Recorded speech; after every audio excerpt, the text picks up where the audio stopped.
So if you're following the rules, you are physically distancing yourselves, you are staying in your house, you're probably watching news, reading news, and you think you're hungry.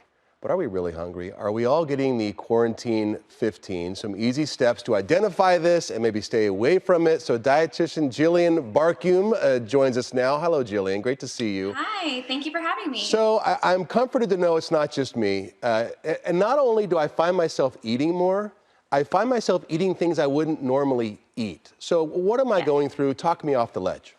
Yeah, no, this is so normal. And even myself as a dietitian, I'm noticing this. It's so stressful right now.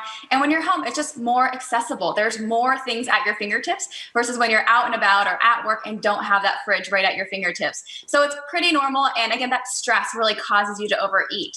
So everyone out there is struggling with this, and we can help you, give you some tips on how you can eat less during those stressful times. Okay, I'm ready for those. And I think it's got to start with the grocery store, doesn't it, in a way? I mean, the stuff that we buy. Why did I buy those Cheetos? I never have them in my house. I had a handful before I walked out the door this morning at 5 something in the morning.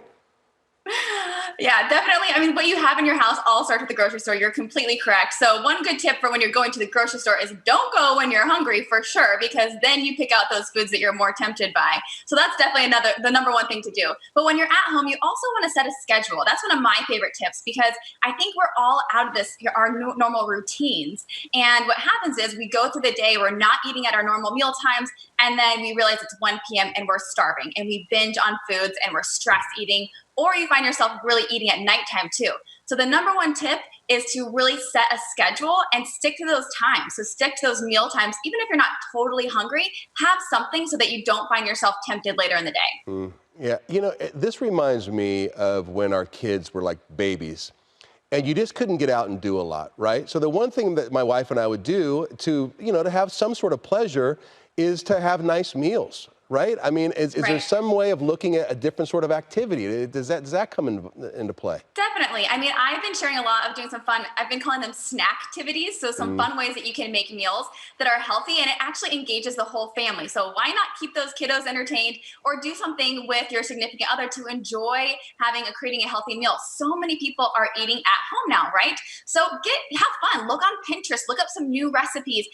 Check out my Instagram. I've been sharing a lot of fun recipes there too. So check out Millennial Nutrition, and you'll find lots of great tips there. Another great thing to do is when you're making those meals, practice mindful eating. So when it's time to eat, I like the plate, sit, eat method. So put all the food on a plate, sit down and eat it without distractions. Turn off the TV. Don't do it in front of the computer. When you have those distractions around, you tend to eat more. You'll find yourself feeling fuller on smaller portions if you practice that mindful eating. So concentrate on your food. Put the phone down, turn the TV off. I like that. So one more time, give us your Instagram. Is that where you want people to get a hold of you? Yeah, at Millennial Nutrition. At Millennial Nutrition, I also have my website, millennialnutrition.com, and I have a great newsletter there with great tips and recipes too, so check that out. And really, again, just, you guys, stressful eating, it's normal right there. So we're all going through it. Give yourself a little bit of grace, and then set that schedule and practice that mindful eating. Gillean, great talking with you. I love having you on the show. We'll have you back again soon. Great tips. Sounds great. Thank you. Still to come.